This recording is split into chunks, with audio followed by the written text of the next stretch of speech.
guys, we're gonna go to the next. Let's do transmission. I'm going to talk a little bit about fluids, and then I'm actually going to do the service on this thing. Because this time, bear with me. I've got kids in the background. You know, this ain't Hollywood, so. So it's the Nissan. So I've got CVT fluid today. That's what I'm fooling with. I'm running the Valvoline. This is what I've run the last couple of times. It's pretty good fluid. I've been happy with it. I'm comfortable with running basically anything. You know, again, as long as it meets your spec, you're fine. If you want to run the parts store brands or Valvoline or Castrol makes a good one. If you want to whoop out the extra money, you can run Amsoil, which is really good stuff, or if you want to buy the OEM fluid, and I'll talk about that in a minute, and one of the reasons, well, actually two good reasons why I don't run it and will not run it. But why I've got it here in front of me, the CVT stuff. So CVTs, you know, they're not an automatic transmission. They are, you know, CVT stands for continuously variable. And they typically work off of a belt or a chain belt, whatnot, a belt, and you get your gearing, and they do have clutches and bands in them, but the majority of the work is done through the band, and it just varies ratio, and that's how you continuously variable. Well, these transmissions are significantly weaker per se than regular automatics, and they do pretty hard work. They're all the time. They go through a lot of stress, a lot of strain, and they're very nasty transmissions. They get dirty really quick because there's a lot of friction going on in there, more than normal. And for that, you have to run special fluid. Now, some of the fluids that they make, if it states on the bottle that it is for either or, automatic or CVT, again, as long as it meets your spec, you're fine. Don't let the color fool you, because all that is dye. You know, this transmission fluid, it's almost like a yellow green kind of, I guess, but you know, typical transmission fluid is red. Some of it's purple, some of it's blue, some of it's like a neon green, some of it's yellow. It's dyes, guys. You know, don't let that scare you, as long as it meets your spec. And it will state, like on this one, if you look, this vehicle calls for NS3, and if you look right here, it does cover NS3, so it's good. That's the biggest thing you want to look for, is make sure it meets your specs. Transmission fluid, typically, there's obviously some exceptions, but typically transmission fluid is backwards compatible.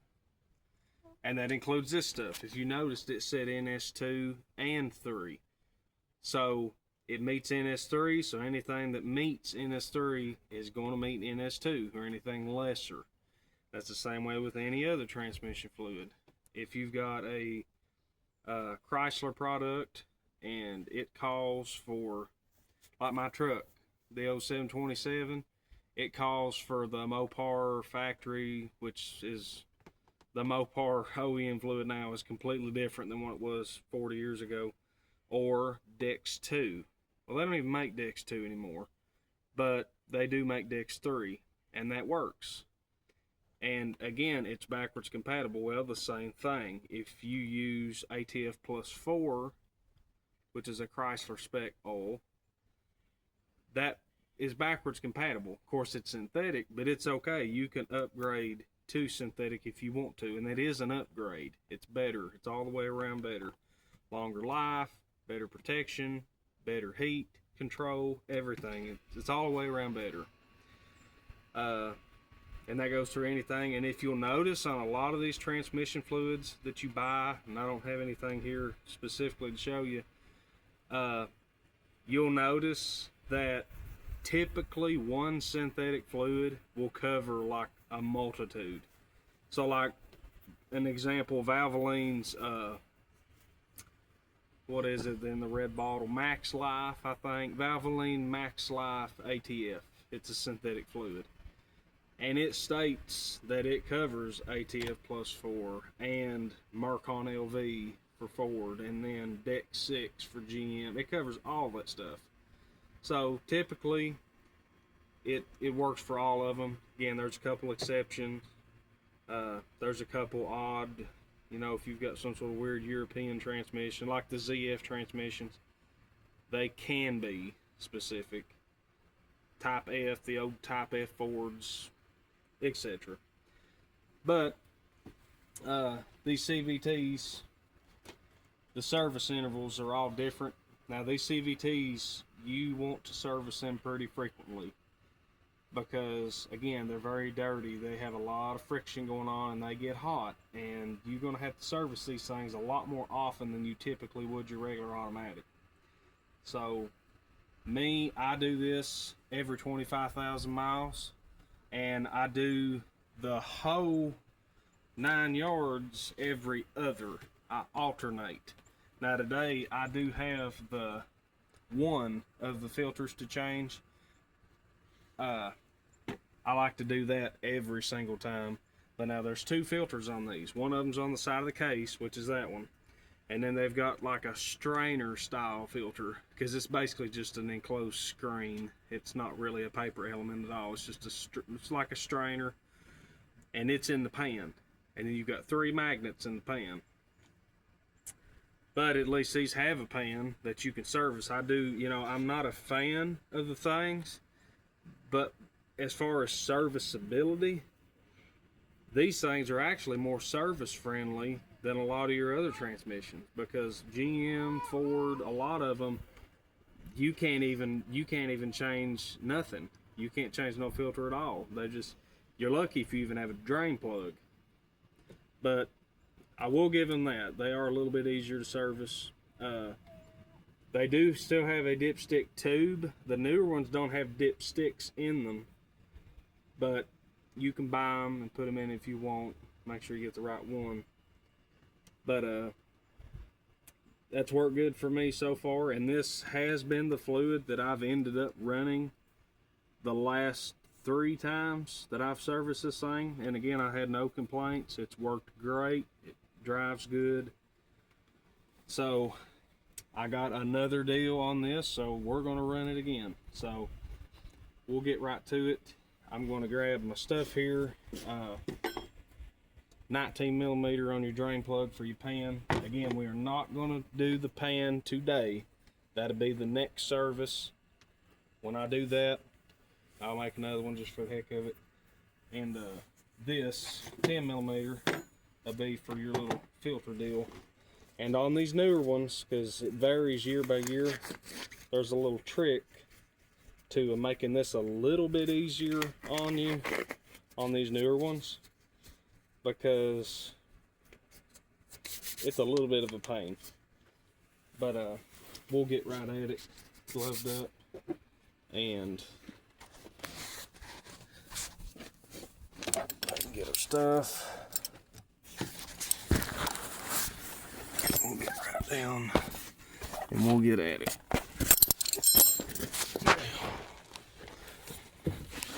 Alright, so underneath, here's your transmission pan.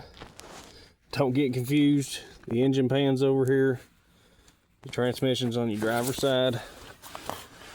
I know for the most part that should be self-explanatory, but you know, things happen. I've seen some stupid things, so just because. If you know something already, you know, just ignore. If you don't, just take it in. So let me see if I can get you all set up here where you all can see what's going on. Alright, that should be pretty good. So So we're at 75,000 miles. So this will be this vehicle's third change, service, etc. And like I said, I pull the pan and do all that, clean the magnets and whatnot, every other service. So I do my intervals at 25. So today we'll just be doing a drain and fill, and then I am going to do this filter up here on this case. So let's just see how bad this fluid is, or how good it is. Okay, well, that don't look too bad, so that's good. On these things, again, you know, some people would say that 25 is just a little bit too early, but you know, I'm okay with that because these things have such a bad track record, and I really don't want to fool with that, so that's fine. So all this does is this tells me that this fluid is not 100% worn out, and that's okay. And this one is not equipped for the dipstick, so I'm going to be doing what I've done the last 3 times with this vehicle. This pan here is gauged, so I'm going to be doing the drain and replace what you drained out method. So whatever comes out is what I'm going to put back in.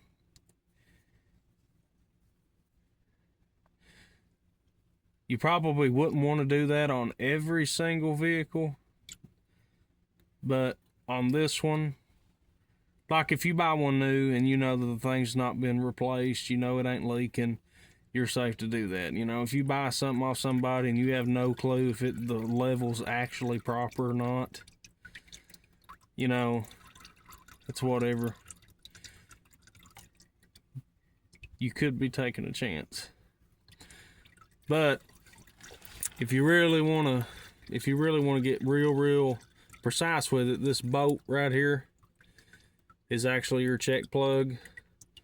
So what you would do is, once you do all this and you fill it up with the fluid that you think it should be, crank the thing up, cycle through everything, get the fluid circulated in there real good, and then just leave the thing idle, and you would come down here with your pan, obviously, and then you crack that thing open, and when it comes to a drip, it's full, or if it's over full, you let it leak out to a drip.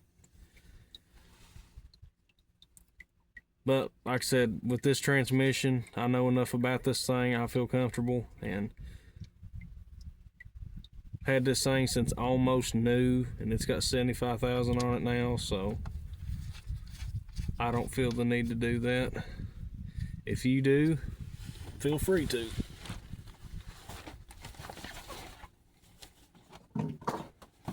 Alright, so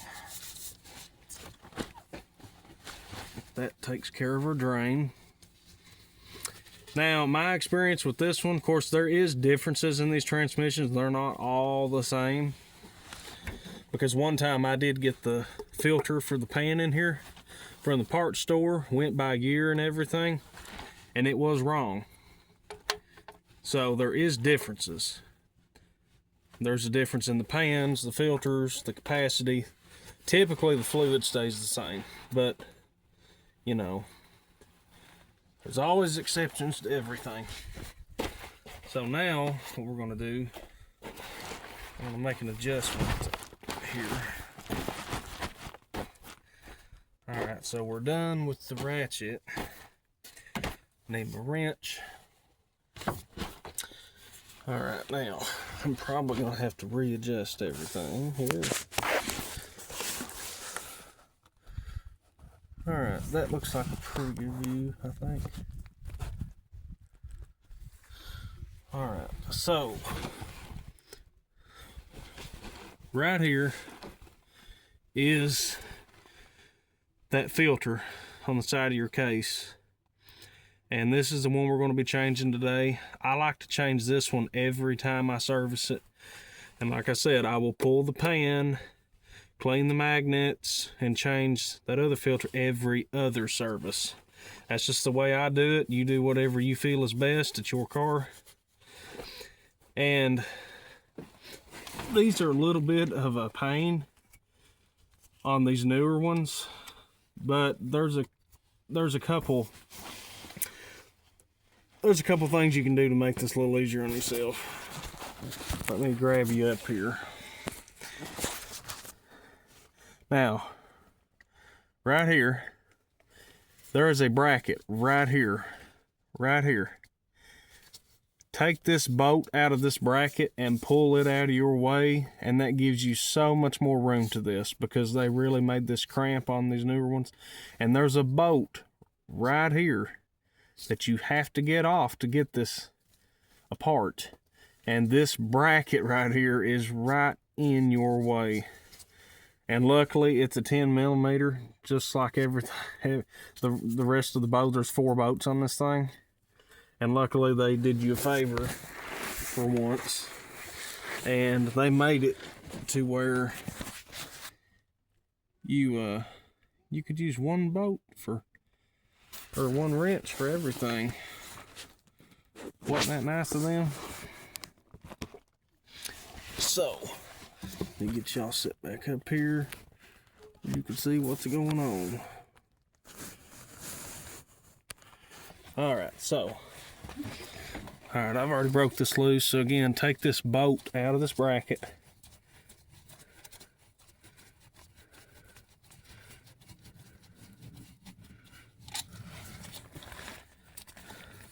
And just out of your way. You can pull it out of your way. You can just hold it out of your way as you need it, whatnot. Just don't lose your bolt. And then go ahead and start cracking them things loose. And they shouldn't be cranked down too tight. This is sealed by O-ring, and this kit comes with one.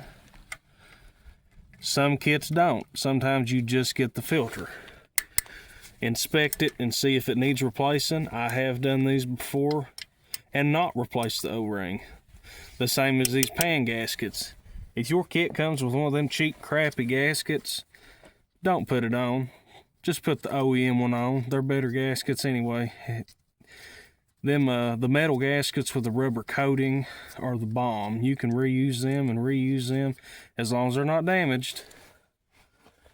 You can reuse them for years. Them little cheap ones you get, that's a last resort. If you got one that's damaged or something, if you ain't got a choice, put it on. But for the most part, on these transmission pans, you're better off to keep the factory gasket. Alright, now here comes the fun one. This guy right here. So, what we can do is come up in here with this bracket out of the way. And again, this is not easy either way, but this gives you better access than what you had. So,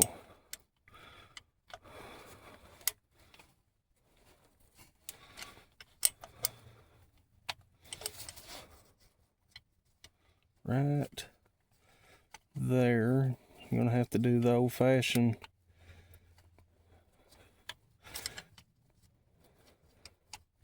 feel and all that good stuff. Alright, so we're on. Go ahead and snap that thing loose and make sure it's good and loose. And once you get it loose, it should come loose just by finger once you get it there. Okay, so I'm not quite there, so I need to come just a little bit more. Just a little bit. And again, this used to be easier on the older models. They were not cramped back in here to make it a bigger headache on you than it already is. But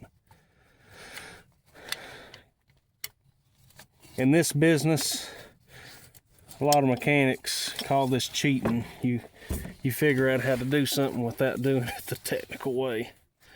So again, once you get in there, just get your hand up and then there behind it. You can actually grab it with your forefinger and your thumb. All right, and again, you want to do this with a drain pan because you will lose fluid. And again, I'm happy with this because that fluid's not 100% worn out, so that's good. I want to change the fluid before the fluid's 100% worn out. That's the whole point of doing all this. We're just trying to prolong the life, guys. Make it go as long as it can. Now, with that being said, you know, here's the thing. Nothing's going to last forever. You know, that's one thing that, you know, I'm all about maintenance, and I'm a big maintenance guy, but the fact of the matter is there's nothing you can do to make this thing last forever. There's nothing you can do to make this last 600,000 miles. It's just not going to happen. But you can get good mileage out of these things if you take care of them. Machines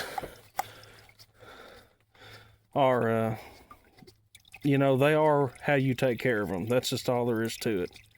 If you treat them good, you take care of them, they'll take care of you. But if you abuse them and don't treat them good, they'll let you down. That's just the way things are. All right, come on, baby.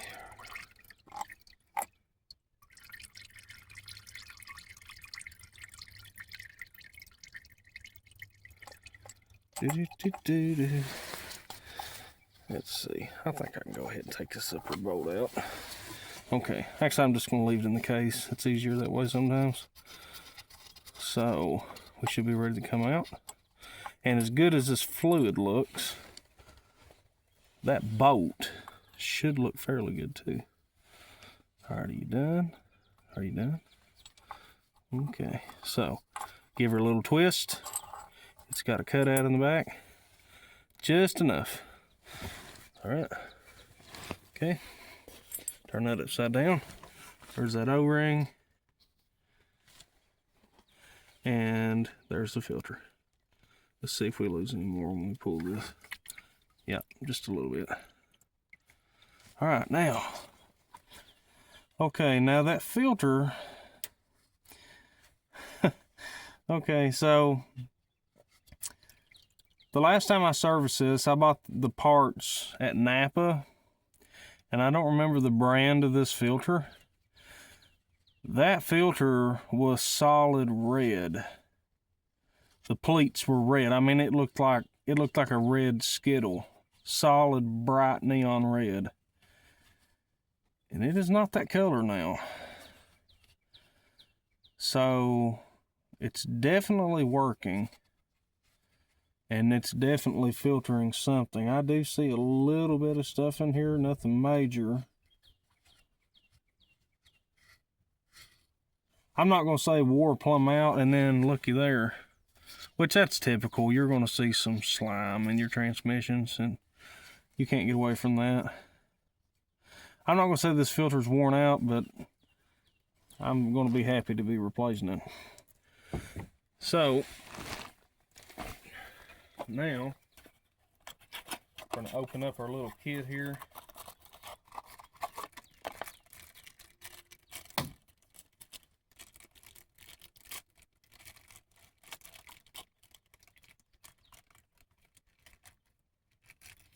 Okay, well this is funny. I may have bought it at Napa last time, but here is that new filter. This might be the same brand. That's the color of this brand new filter. And here's the old one side by side. So there's definitely a pretty good difference in that. So we have it. Take some transmission fluid. And I'm going to lube this rubber up in here because that's got to mate over that and it does have to seal. So we're going to take that and we're just going to, should pop. Yep, pop. So there it is. We're going to do the same thing with this O-ring. We're going to get some oil, lube that thing up, and this should sit right into the case because it's got a lip. It's like recessed. Okay, just like that. There's a ring.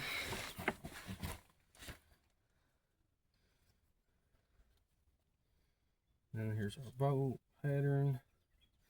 Okay, now in my case, this is pretty clean, but you always want to look at this. If yours is dirty, cleaned it out, I'm just going to wipe it out. This one ain't really dirty. Okay.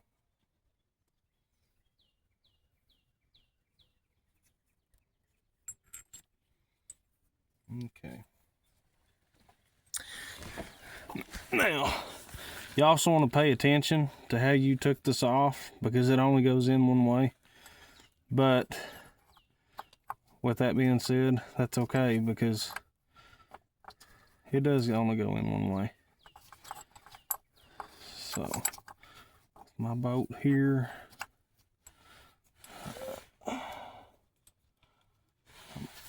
Get my hand right.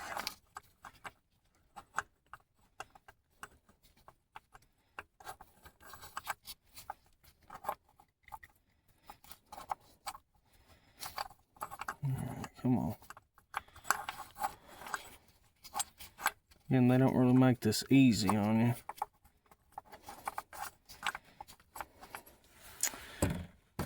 Okay. And if they really want to get fun, you can do it this way. Get it on there. Center it up. And then pop. Did you hear that? And now your filter's seated in, and now you're lined up. So, again, this only goes in one way. Right here is your little, looks like a clock. You could use that as an indicator mark, however you want to do it. So, now I'm going to twist this ever so slightly and get my bolt back here, because this is the one that's hard to get to. We're going to go ahead and put him in. Get him lined up. And of course, be careful when you're doing this and make sure you get your bolts and everything lined up without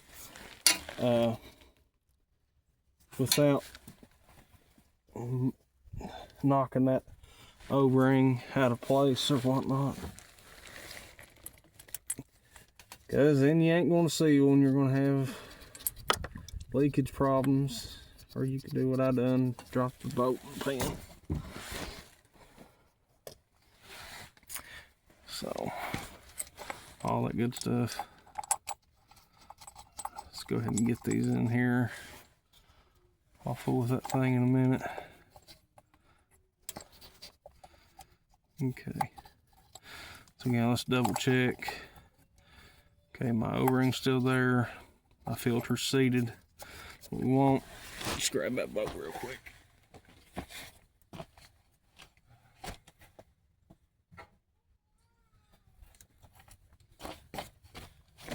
And that's a perfect job for the handy dandy 5000 magnet.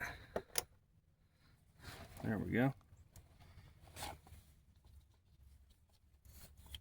Oh, sometimes you get butterfingers, guys. Oh, this is real-time stuff. This ain't Hollywood. All right, so again, we're going to focus on that top one first, because that is the woolly booger to get to. Okay, so I've grabbed threads. So I'm going to snug it up first. To me, I'm laying flat on the ground, and I've got my head, my body's pointed towards the passenger side of the vehicle. And that gives me just enough of an angle I can get my fingers in there and get that in there. Okay, now look here. See, now here's what you gotta watch. See, I'm doing all this, my O-rings come out of place. So, what we gotta do,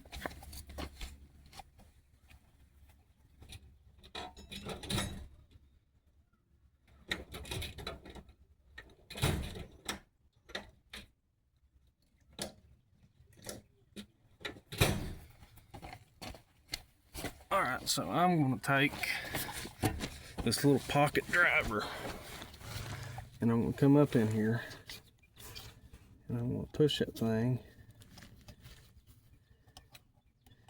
I'm gonna try to get it seated back in place.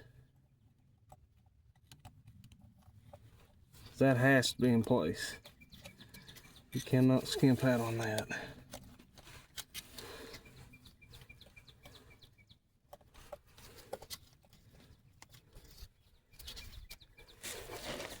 Okay.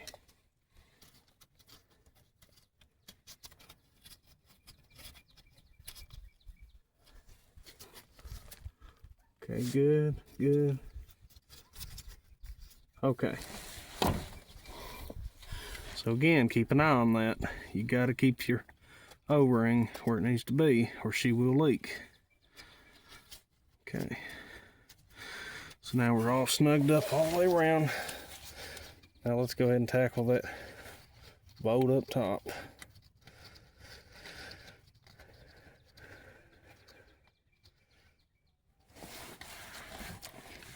Okay.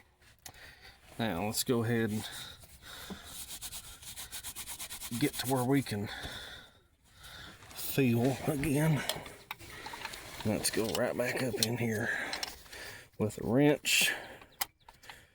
And let's start the process of trying to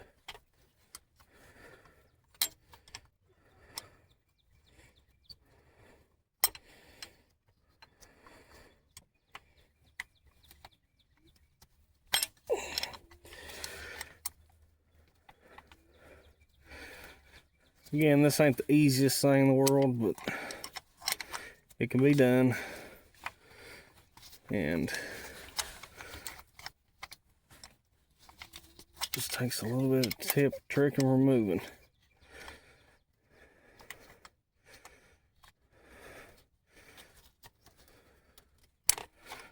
Okay. That felt like a pretty good turn to me.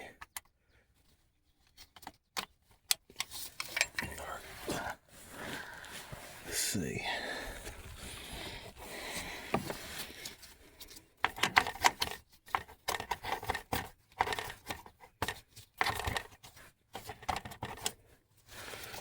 Okay.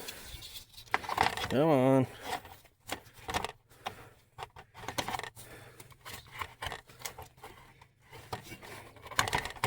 Okay, there we go. Do-do-do.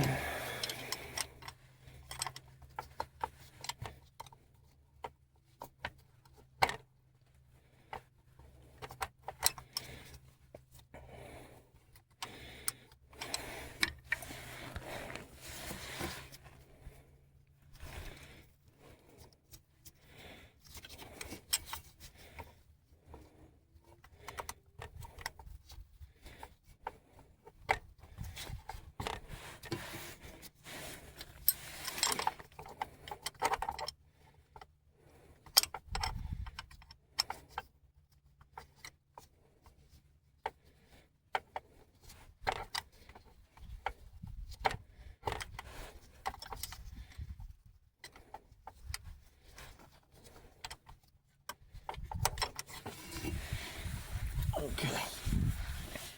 Now, turn around. Let's go ahead and get the rest of these.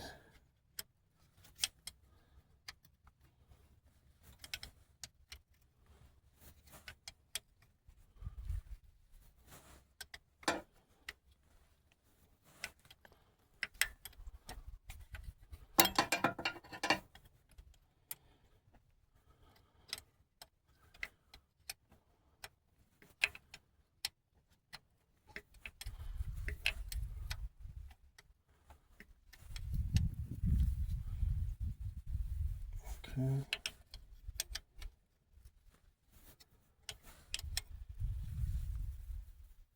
Okay. Okay, now I'm going to go back up here and I'm going to double check this upper one. Just because it is so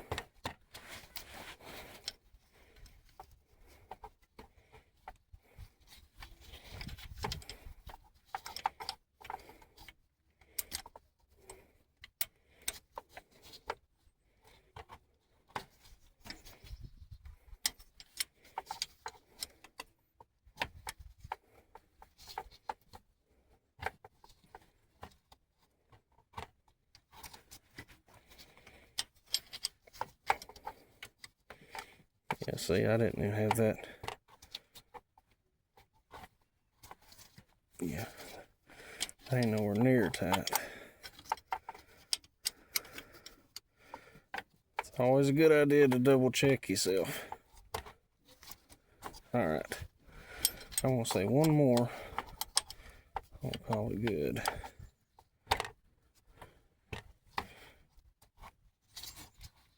All right, now, look good, flush, and snug. All right, so clean up our mess here all the way around. All right, so with that out of the way, let's go ahead and put our bracket back. All right, and I shoved it plumb out of the way, so it'll go right back here.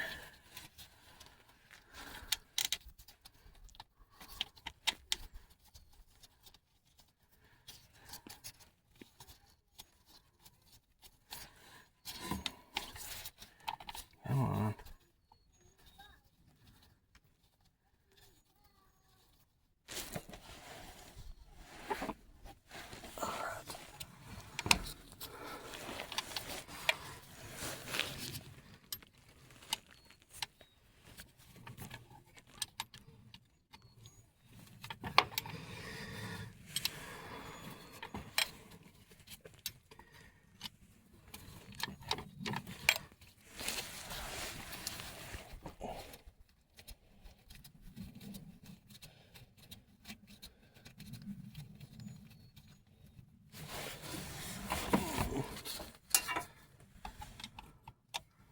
I know this is going a little slow, guys.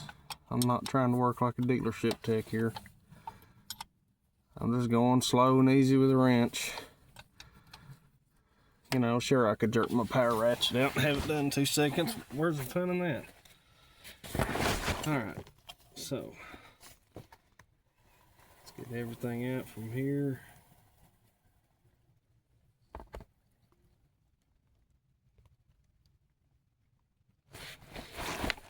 And looking at my fluid level, it looks about the same as what I've got out the last 3 times, which is roughly about 5 quarts.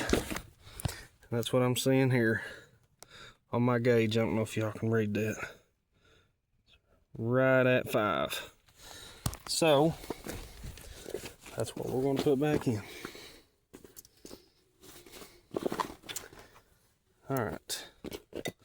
So this junk out of the way. All right. So let's come up here.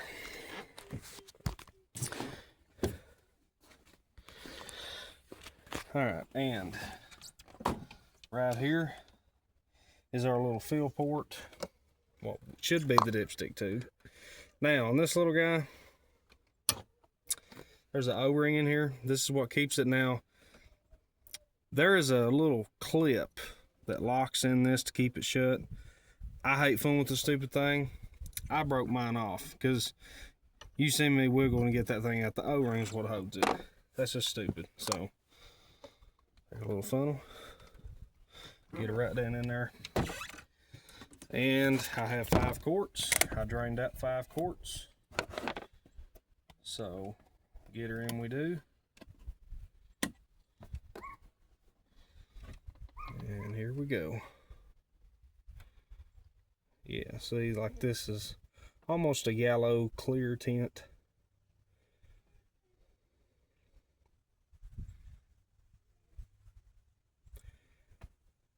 And like I said, the fluid that I drained out didn't look all that bad, so I'm happy with that. That's what I want to keep it.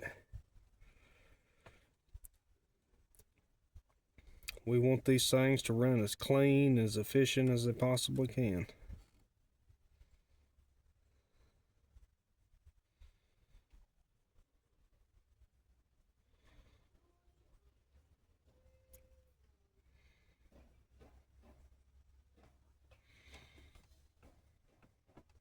Alright guys, this one went a little bit longer than what I anticipated, so you don't need to see me top off the rest of this thing. And then you want to get in it and run through the gears and make sure you double check yourself, get back down there and make sure you ain't got no leaks, and take it on a little test drive.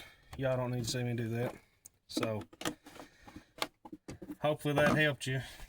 That's the way I do mine.